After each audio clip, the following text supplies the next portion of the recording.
এই বিল্ডিংয়ের 11/B ফ্ল্যাটে সালমান শাহ থাকতেন এবং এখানে 1996 সালের আজকের এই দিনে 6 সেপ্টেম্বর সিলিং ফ্যানের সঙ্গে ঝুলন্ত অবস্থায় তার মরদেহ উদ্ধার করা হয়।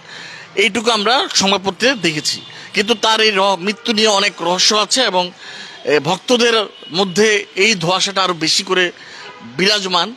এত বছর পরে এসেও তারা আসলে এই মৃত্যুর যে তদন্ত রিপোর্ট এবং যে কথাগুলি সরকারি দপ্তর থেকে বলা হয় তারা সেগুলি আসলে মেনে নিতে পারেন না। এই বিষয়ে আমরা কথা বলবো নকিবের সঙ্গে। নকিব, যেই মৃত্যুর তদন্ত রিপোর্ট এবং অন্যান্য বিষয় যে বলা যে প্রচলিত, তো সেটা কি আপনারা মনে করেন কিনা সালমান শাহ কি সত্যি আত্মহত্যা করেছিলেন? দেখেন, উনি যখন এই আমাদের সিনেমা ইন্ডাস্ট্রিতে কাজ করছেন, তো ওনার সাথে অনেক কিছুই ঘটছে। তো ওনার সিনেমা ইন্ডাস্ট্রির ক্যারিয়ার, খুব সংক্ষিপ্ত সময়ের ক্যারিয়ার, মৃত্যুর আগের এবং পরের অনেক ঘটনা বিশ্লেষণ করলে এটাকে কোনোভাবেই আত্মহত্যা মনে হয় না, হত্যাই মনে হয়।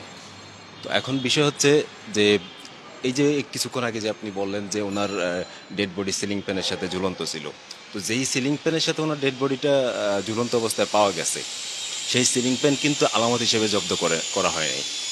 হ্যাঁ, সেই সময়ে করা হয়নি এবং পরবর্তীতে অনেকগুলি তদন্ত হয়েছে, সেই তদন্তের সময়ও সিলিং ফ্যান উদ্ধার করা হয়নি। ওইটা তাদের ফ্যামিলির হেফাজতেই ছিল।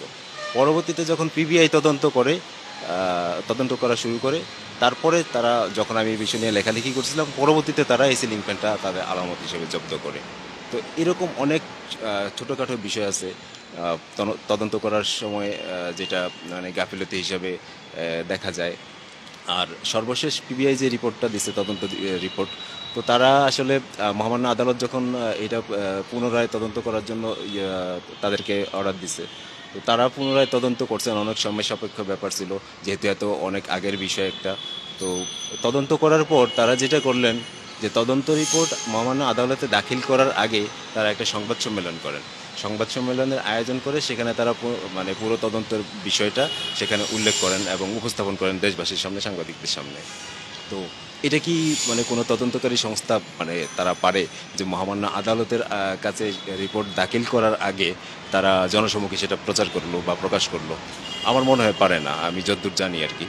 তো তারা এটা কেন করছে, এইরকম অনেকগুলি বিষয়ে যদি আমি বিশ্লেষণ করতে যান, আপনি দেখেন সেই ক্ষেত্রে মনে হবে যে না, তাদের তদন্তেও গাফিলতি আছে বা কিছু একটা আছে, ভিন্ন খাতে প্রবাহিত করার চেষ্টা করা হয়েছে। এখন এটা হত্যা করে আত্মহত্যার নাটক তৈরি করা কিনা, বা যদি আত্মহত্যা হয়ই একদম আত্মহত্যা হয়েই থাকে, যেহেতু প্রত্যেকটা তদন্তে আত্মহত্যার দিকে ইঙ্গিত দেওয়া হয়েছে এবং অনেকে বলে যে আত্মহত্যা করছে।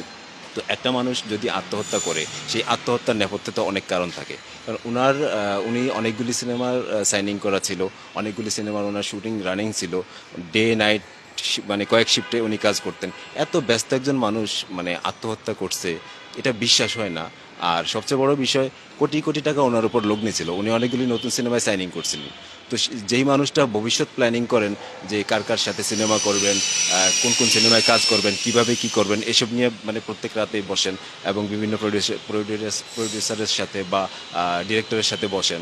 তো সেই মানুষ হুট করে এরকম রাতে বাসায় আসলো, পরদিন সকালবেলা পানি চাইলেও পানি পান করে সে গলায় রশি নিয়ে জুইলা পড়লো। তো এগুলি আসলে একদম মনে হয় যে পরিকল্পিত একটা বিষয়। আর উনি সালমান শাহ যখন মারা যায়, উনি তো সেপ্টেম্বরের আজকের এই দিনে ওনার ডেড বডি এখান থেকে উদ্ধার করা হয়েছে। তো সেপ্টেম্বরের আগের সময়টা আপনি যদি একটু নজর দেন, জুন, জুলাই, আগস্ট, এই 3টা মাস 1996 সালের জুন, জুলাই, আগস্ট, এই 3টা মাস ওনারা নিয়ে কী হয়েছে, কী ঘটছে আমাদের এই মিডিয়াতে বা সিনেমা ইন্ডাস্ট্রিতে, ওনারা নিয়ে যে অনেক ধরনের নোংরামি হয়েছে, নোংরা রাজনীতির শিকার হয়েছে উনি নিষিদ্ধ হয়েছে, ওনারে বয়কট করা হয়েছে, ইন্ডাস্ট্রির যতগুলি সংগঠন ছিল তারা নিষিদ্ধ করছে।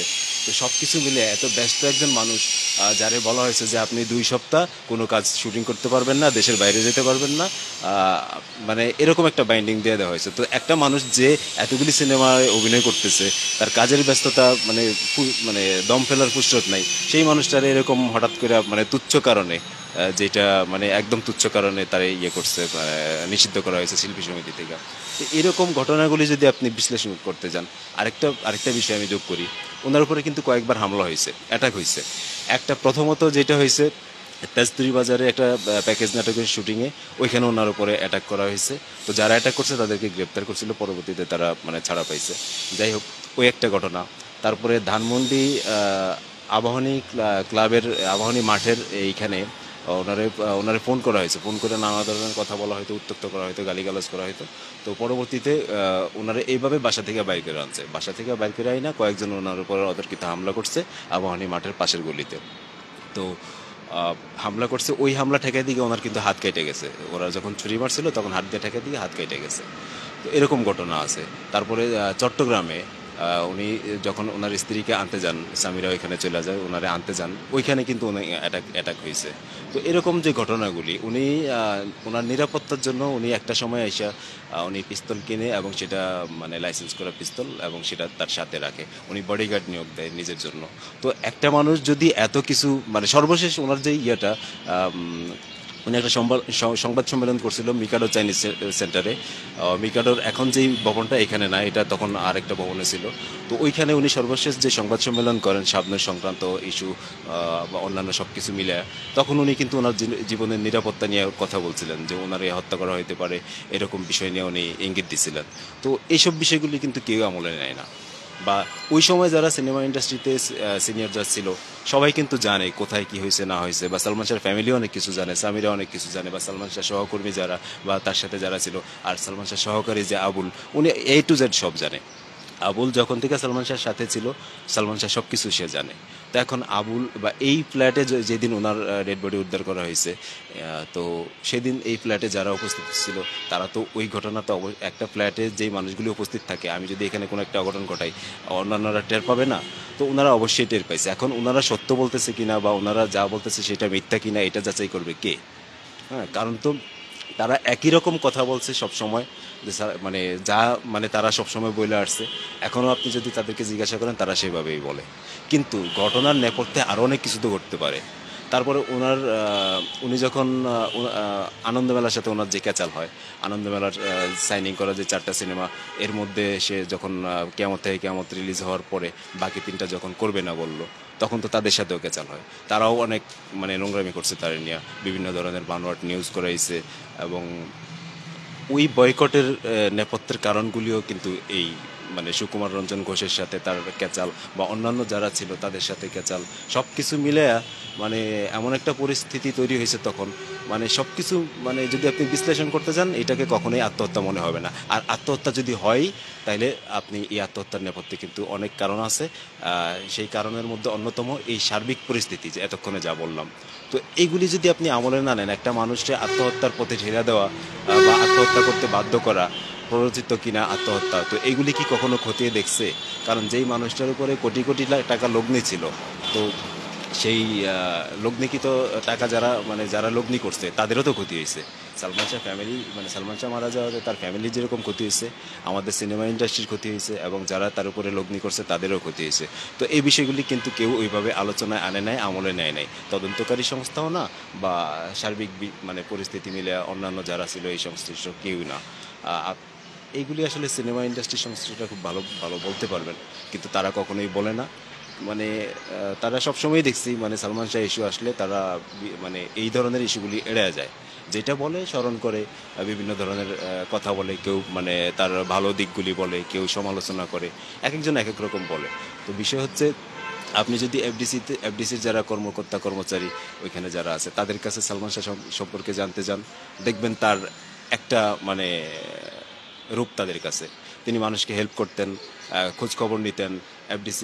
এফডিসিতে ঢোকার সময় সেটা একদম মানে তৃতীয় শ্রেণীর কেউ যদি হয় তার সাথে সালাম দিতেন, কুশল বিনিময় করতেন, জড়িয়ে ধরতেন। তো এই জিনিসগুলি এত বড় একজন সুপারস্টার হয়েও যে এই জিনিসগুলি করতেন, এই জন্য মানে তিনি ব্যতিক্রম ছিলেন। আর এই কারণেই এখন পর্যন্ত মানুষ, আজকে 28 বছর তার মৃত্যুর, এখনও মানুষ তারে মনে করে, ভবিষ্যতেও মনে রাখবে। এবং যতদিন আমাদের সিনেমা ইন্ডাস্ট্রি আছে, মানুষ সিনেমা সম্পর্কে মানুষ আগ্রহ থাকবে, ততদিন মানুষ সালমান শাহকে মনে রাখবে। এটাই বাস্তব সত্য। এখন ওই যে বললাম যে নেপথ্যের অনেক কিছু আছে যেটা সামনে আসে না, আলোচনায় আসে না।